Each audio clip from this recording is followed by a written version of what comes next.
Capable de tuer avec un simple crayon, craint de toute la confrérie des assassins, une chose est sûre, il ne faut jamais tuer le chien du Baba Yaga. Comme vous vous en doutez, la vidéo du jour va parler de John Wick, étant donné que le 4e volet est actuellement sorti au cinéma. Dans cette vidéo, nous allons revenir sur le mythe de John Wick, comment il a été conçu. Mais restez bien jusqu'à la fin, parce que même si ce film va bientôt atteindre ses 10 ans d'existence, il a encore beaucoup de choses à nous dévoiler. Revenons donc sur l'histoire incroyable de John Wick, de sa conception à ce qui en fait un film iconique. Je suis Ludo du Ludoverse, accrochez-vous bien à votre vaisseau spatial multiversel, car on est parti pour l'univers de John Wick. Derek Kolstad, ce nom ne vous dit rien? C'est pourtant à lui que l'on doit la création de l'univers de John Wick. Enfin, avant d'être appelé ainsi, le nom du scénario était bien différent. Scorn, qui veut dire mépris en français si vous préférez. Le scénariste mettra quelques jours à écrire le scénario, mais au-delà de ça, il faut garder quelques informations en tête. En effet, Kolstad n'a pas écrit le scénario sous la demande d'un producteur, d'un réalisateur ou d'autre, mais tout simplement parce qu'il avait envie de l'écrire de lui-même, ayant pour but après, bien entendu, de le vendre et de pouvoir se faire quelques deniers. C'est ce qu'on appelle d'ailleurs dans le monde du cinéma un script spéculatif. C'est donc lorsque l'on écrit un scénario ayant pour but d'être vendu après, mais sans qu'il n'y ait aucune demande derrière. Il l'écrira donc en s'inspirant de plusieurs films, dont un de ses préférés, Ronin, sorti en 1998, mettant en scène notamment Robert De Niro. Donc c'est un thriller d'espionnage, si on peut l'appeler comme ça. Par ailleurs, au-delà du nom, Scorn avait beaucoup de différences avec l'histoire finale de John Wick. On y suivait donc bien un assassin appelé John Wick, sauf que ce dernier avait déjà plus de 70 ans, mais les motivations qui le pousseront à partir dans une folie vengeresse ne seront pas la mort d'un chiot, mais la mort d'un chien de plus de 18 ans, et donc bien entendu son chien. Quant au nombre de morts, il était bien moins impressionnant.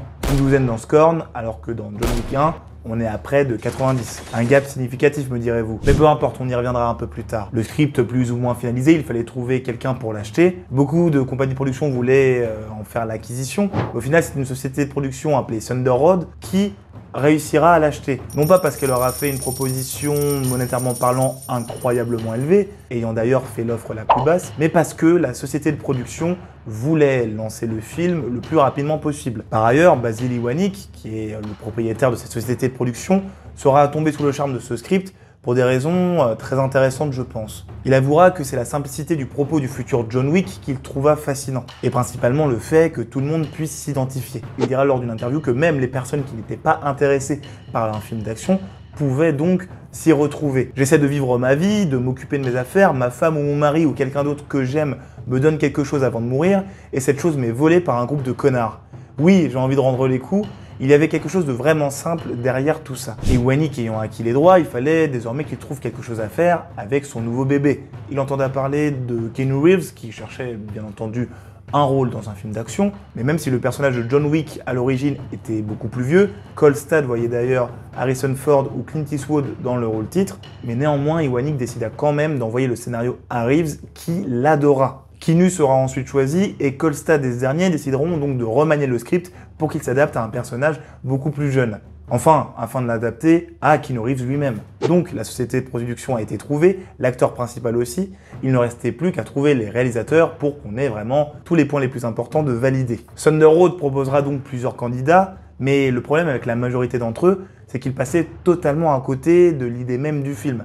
Dans le sens où l'objectif, comme je vous l'expliquais précédemment, était que John Wick perde son chien et que ce soit ça la motivation qui le pousse à entreprendre cette quête vengeresse. Sauf que les différents réalisateurs disaient que seul le chien ne suffisait pas pour qu'il y ait énormément d'impact, mais il fallait que ce soit l'entièreté de la famille de John Wick qui décède. Ce qui signifiait passer totalement à côté du propos, comme vous l'avez compris. Et pendant ce temps, Keanu Reeves et Iwanik devaient aussi trouver des personnes chargées de chorégraphier toutes les scènes de combat, ou les scènes d'action pour parler plus largement. Keanu Reeves pensa notamment donc à 2 personnes avec lesquelles il avait déjà travaillé sur Matrix, rien que ça, en les personnes de Chad Stahelski et David Leitch, qui avaient donc plus de 15 ans d'expérience dans le métier de cascadeur et de doubleur entre autres, et par ailleurs Stahelski était la doubleur de Reeves sur les films Matrix. Keanu décida de les contacter, mais ces derniers ne voulaient pas juste s'occuper des scènes d'action, ils voulaient totalement sortir de leur zone de confort et réaliser le film. Alors que je tiens à le préciser, ils n'en avaient réalisé aucun dans toute leur carrière. Ils ont fait énormément de propositions pertinentes qui se retrouveront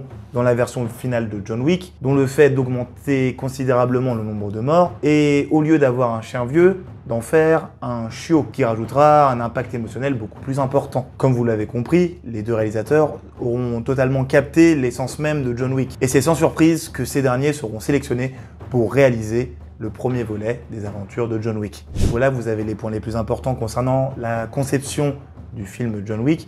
Mais au-delà de ça, qu'est-ce qui fait que John Wick 1 est si iconique? Eh bien tout simplement, c'est parce que John Wick a réussi à revitaliser le genre des films d'action.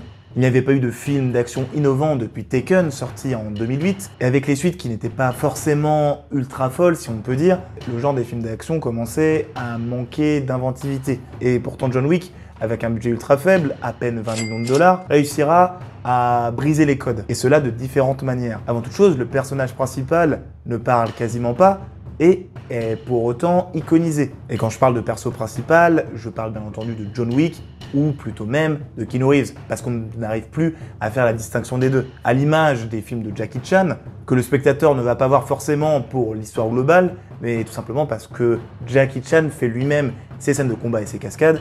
C'est ce que les réalisateurs voulaient retranscrire dans ce film-là. Là où on ne va pas se mentir, les gens ne vont pas voir forcément John Wick pour John Wick, mais pour Keanu Reeves. Et à l'image de son homologue chinois, Keanu Reeves fait la quasi-totalité de toutes les scènes d'action du film, ce qui ne peut qu'impliquer beaucoup plus le spectateur qui s'en rend compte d'une manière ou d'une autre. De plus, on est face à un film ultra chorégraphié. La manière dont sont tournées les scènes d'action rend le tout ultra immersif, les caméramans faisant partie intégrante des scènes d'action. Ils ont suivi les répétitions et ont été intégrés totalement aux chorégraphies de combat. Là où en général, les caméramans découvrent les scènes de combat pendant le tournage, comme l'a souligné Stahelski. Et bien entendu, l'un des points les plus importants, le fait que les motivations du personnage principal soient peu communes. N'oublions pas que toute l'intrigue est basée sur le décès d'un chiot, qui marque encore aujourd'hui les esprits des spectateurs. Ce qu'il faut savoir d'ailleurs, c'est que les réalisateurs ont fortement hésité en post-prod pour garder le décès de ce chien, ou de ce chiot pour être plus précis. Lors d'une interview, Stahelski reconstituera l'état d'esprit dans lequel il était, et il dira tout simplement « Nous avons tué un chiot et un enfant », donc en la personne d'Alfie Allen, et c'est vraiment la faute de John Wick, on est foutu. Il pensait que le public allait leur tomber dessus, étant donné la violence de ce qu'ils avaient mis en scène, qui n'a d'ailleurs pas du tout été le cas. Et puis le dernier point qui fait que le film est si iconique, c'est tout l'univers ultra mystérieux qui a été construit dans John Wick. Kolstad aura fait un travail phénoménal. Un monde d'assassins caché dans la ville de New York. C'est un système qui est d'ailleurs en plus régi par des lois et des règles. On a une monnaie définie par des pièces d'or, des lieux dans lesquels personne ne peut s'entretuer, donc sous la forme du Continental, etc. On n'a qu'une envie quand on voit le film, c'est d'explorer un peu plus cet univers et de comprendre quels sont les tenants et les aboutissants et comment il a pu se constituer tel qu'il est aujourd'hui. Vraiment, on ne peut que tirer notre chapeau à Kolstad et au reste de l'équipe, en passant par les réalisateurs, la société de production et bien entendu Keanu Reeves. Comme vous l'avez compris, John Wick, qui est sorti en 2014, aura réussi à marquer l'industrie du cinéma et en plus de cela a créé une franchise qui continue à croître encore aujourd'hui avec la sortie donc de John Wick 4 au cinéma, de spin-off en veux-tu en voilà parce qu'il y en a plein qui vont arriver, dont le film Ballerina ou la série The Continental. En plus de cela, bien que le film ne soit pas exempté de défauts, il aura réussi à redonner un second souffle à la carrière de Keanu Reeves, qui commençait d'ailleurs à un peu battre de l'aile à ce moment-là de sa vie et à créer de nouveaux codes pour les films d'action en général. Bon, est-ce que vous avez apprécié énormément le premier volet des aventures de John Wick? Est-ce que vous pensez que le quatrième volet, si vous l'avez déjà vu ou pas, est bien meilleur que ceux qu'on a eu précédemment? Ou est-ce que vous pensez que le concept va commencer à s'essouffler à un moment ou à un autre? N'hésitez pas à me le dire dans les commentaires. Donc voilà, j'espère que cette vidéo vous aura plu. Bien entendu, abonnez-vous, partagez-la et lâchez un like, cela permettra de donner de la visibilité à la chaîne. Vous pouvez me suivre sur mes divers réseaux sociaux que sont Twitter, TikTok et Instagram. Je publie régulièrement, donc n'hésitez pas à aller voir. Si vous préférez juste écouter le simple son de ma voix, j'ai sorti le Ludoverse Podcast qui est disponible sur Spotify et Apple Podcast, dans lequel vous pouvez retrouver mes vidéos au format audio. Donc n'hésitez pas à aller voir tout ça et à mettre les 5 étoiles. Je fais un set, je ne sais pas pourquoi, mais allez mettre les 5 étoiles donc pour que le podcast soit mieux référencé. Il est donc temps de conclure définitivement cette vidéo. C'était Ludo du Ludoverse. Je vous dis à la prochaine dans d'autres univers. Et bien entendu, prenez soin de vous. À la prochaine. Salut!